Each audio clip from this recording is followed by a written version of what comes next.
You bet we're going to talk about Star Wars today.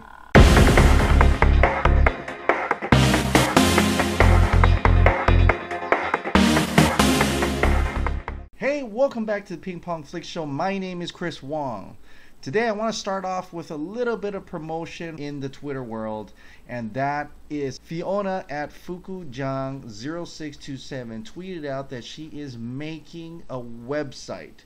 She's building a website called Release the Snyder Cut, and I am really excited to see this fan actually going out of her way to make this giant, enormous promotion, trying to get promoting the petition, posting and hosting great reviews, videos, fan stuff, and just to show Warner Brothers how much we want Zack's cut and how great his DCU films are. So she is a huge Zack Snyder fan, so I'm really supporting this. I'm retweeting it out, I'm liking it, and I'm promoting it here. The site is going to be on forsnydercut.org. That's right, forsnydercut.org. So make sure you check that out. Hopefully it will be available soon. She's very busy working on it, so I'm not affiliated with her in any way. I'm just supporting her.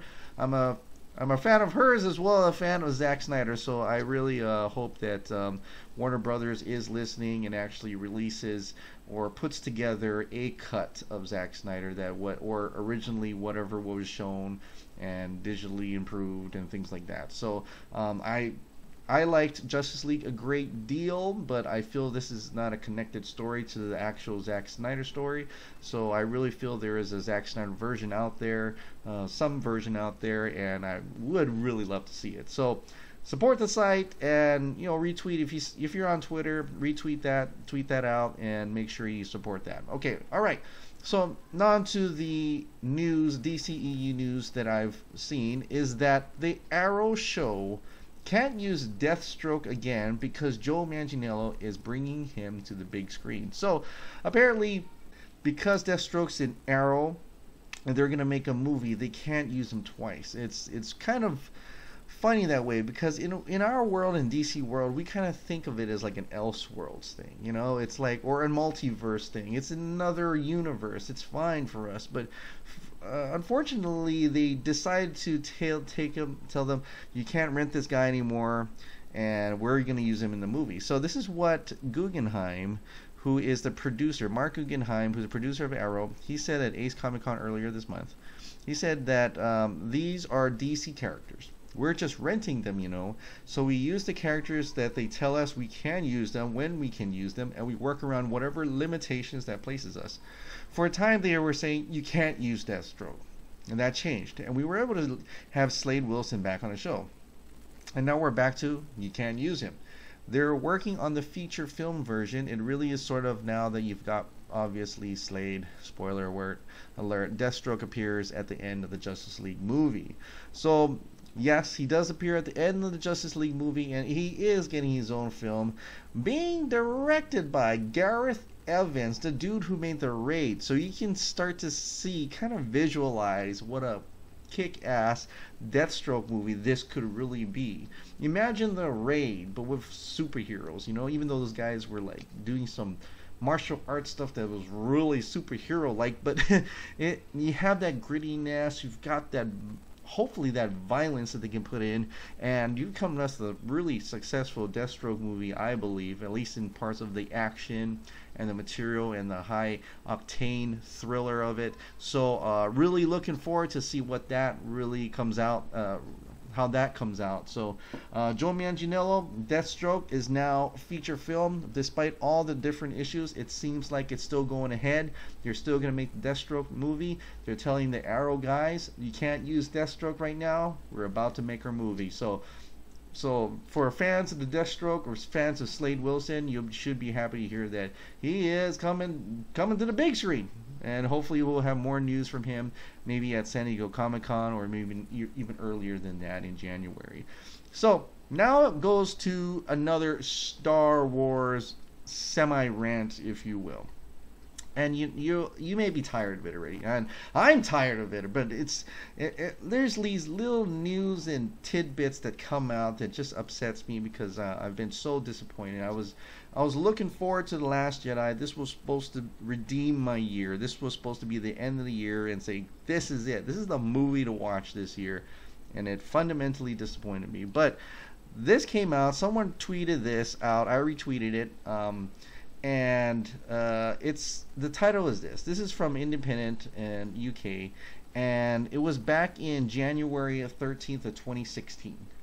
And this is the headline. It says, Star Wars 8 or 9 will provide profoundly satisfying answer to Rey's parents' question. J.J. Abrams and Colin Trevorrow tease. So as you remember, Colin Trevorrow was supposed to direct Episode 9. That didn't happen. So J.J. Abrams is back. And there was a leaked screenplay. We know that Rey was left with Unkar Plutt on Jakku. We all know that already. And then if you've watched Rian Johnson's film, spoiler alert, although I think everybody has watched this by now, Rey's parents turned out to be some junkers who just left her on the planet. And now you can say that Kylo Ren just said that just so it would entice her into with him, but she said it herself. She actually said that's yes. She believes, she knows that's her. She just wanted to push that away like she was more important than that, but she turned out to be nobody. Okay, and even Rian Johnson also admits, saying no, that's the parents, and we talked about it, and that's how it's going to be. But this is very interesting because a lot of people were saying that, J.J. Abrams, he was saying that she was important. She was implying that she was her parents were important in The Force Awakens, and a lot of these critics are like, no, you made that up. You made your own theories. No, but it seems to be true. It seems to be true that they had something up their sleeves, and J.J. Abrams told this roadies about the backstory. She says, I know quite a bit. He says, J.J. Abrams himself, he says, obviously it's not for me to talk about it in this moment because this is Rian Johnson's story to continue now. The last thing I'm going to do is reveal something that we would be upset about.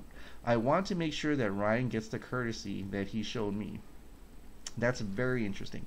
Colin Trevorrow was slightly more forthcoming. He says, we're going to make sure that answer is deeply and profoundly satisfying. Rey is a character that is important in this universe, not just in the context of The Force Awakens, but the entire galaxy. She deserves it. We'll make sure that answers something that feels like it was something that happened a long time ago, far away, and we're just telling you what happened. So there's a lot of, remember all those fan theories? What's Rey's parentage? She's Luke's daughter. She's Obi-Wan's granddaughter, daughter, whatever. And many other, Star Wars figures, even villains per se, the reincarnation of Darth Vader, reincarnation of Darth Vader and something, I don't know. So there's so much things to go through from here. And I want to key in on that word where you use, it's going to be profoundly satisfying. Profoundly. What does profoundly mean? Profoundly is extremely, very deeply, exceedingly, greatly, immensely, enormously, tremendously satisfying. Not mundane, profoundly satisfying. Not bored, not depressing, not just, oh, she's a nobody. Profoundly satisfying. That was their intention. What is this their intention? So makes you wonder, now that Colin Trevorrow's gone, what he wanted was a crowd-pleasing moments for the third trilogy, and Kathleen Kennedy says, well, what did Rian Johnson have? Oh, you want to talk about socialism. You want to talk about animal cruelty. Let's just make that the headline here, at the expense of characters and the expense of crowd pleasing story. And if you like that, great. Great. I love that you love that. I don't. So, and I'm just looking at this article back in January where they're promising something, and if they knew at this time and moment when they said this, that Rey's parents' question was nothing more than a couple of junkers who sold her off, and they're saying this, then shame on you. And to all those critics that says we're not supposed to expect something by seeing these articles back then, yeah, profoundly profoundly satisfying. She deserves it. He says it. Ray deserves it. This is bogus. This is complete bogus. This is like, if this is a lie, if this is a whole thing was a lie, and they really just went out of their way to lie to the entire audience, just try to make them theorize. And this is why you're making us theorize, because of things like this you say in interviews and stuff like that. Things you hint at in the movie. I watched The Force Awakens again, just again, and looking at that, the way Han Solo looks at her, the way their actions are, there's something more to her than just being a Force user. There's something more to, like, they know her. Even Kylo Ren, when the officer says a girl, and he even has a hint of knowing that this girl means something to Kylo Ren, because he chokes grip that guy's, and he's like, "What girl?" Like, he knows. And the whole dream sequence, okay, I'm going off on a real tangent here, but a whole dream sequence, there's more to him. Now here is the kicker. Here is the definite kicker. When J.J. Abrams, at this current time, he says, "I know quite a bit. Obviously, it's not for me to talk about in this moment, because this is Rian Johnson's story to continue now. The last thing I'm going to reveal is something that he would be upset about." Retcon. What I may hoping is that in episode 9, J.J. Abrams comes back and says, "Yup, Kylo Ren was lying. Her parentage is much more important than this. She is much more important. She has some kind of lineage. All those things that I've hinted about, all those things that I've talking about in her interviews, those were correct." And Rian Johnson, I was just letting him do his story, man. Just here. This is where we need to go from here and take this and this. Now I'm going to come in and I'm going to save it by making some glorious crowd-pleasing moments that was totally gone from The Last Jedi. Okay, crowd-pleasing moments. I'm going to a Star Wars film for crowd-pleasing moments. If I wanted to listen to some kind of statement about socialism, about animal cruelty, I can watch any independent film out there. I can watch a lot of different films out there. I can watch any other Star Wars films out there that has nothing to do with Skywalker Saga, because sometimes I just want to have a crowd-pleasing movie.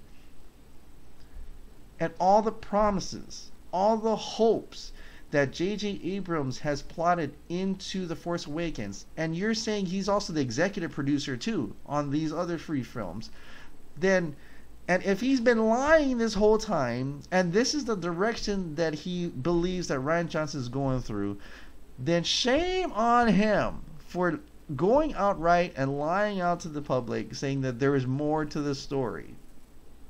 But I'm thinking, just by reading this article, and I'm sure there's many more out there, if you've seen any, please put it down in the link below. I'd love to read them.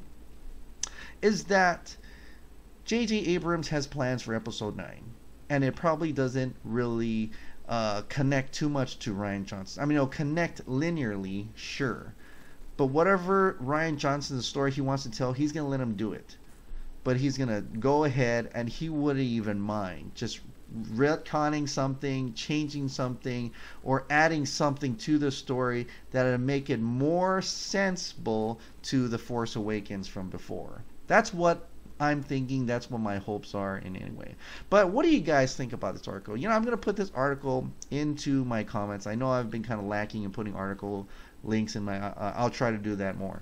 But what do you guys think about this news? What do you guys think about Deathstroke? Are you excited for a Deathstroke movie? I mean, it's Gareth Evans doing Deathstrokes. Come on, that's pretty quite something. And also, please check out FIONA at Fukujang, FUKUJANG0627 on Twitter. She is making a site specifically for the Snyder Cut, for SnyderCut.com. So hopefully we get to see that up soon, and hopefully we can retweet that out and share it with everybody, just to get the public knowing that there's another version of Justice League out there that could have been a lot more linear, satisfying to complete the trilogy of Zack Snyder Superman films than the one we have in theater, which a lot of people like. I cannot doubt that, but I'm still interested. I am still really excited to see what that other version was, and if there was another version. So if something comes out, if Warner Brothers makes a statement, says there is a Snyder Cut, then fine. If they don't, if they say there is no such thing as a Snyder Cut, there has been no WB statement, by the way. So let's hope for one. Let's see what we got. And you know what? That extended cut edition, if it's a director's cut, man, that's just more value in the Blu-ray when you get one. I mean, right? You get the extended cut or the director's cut plus the theatrical cut. Come on, $30, I'd buy all that. But anyway, all right, guys. Thank you so much for subscribing, and thank you so much for watching. I'll see you next time. Bye.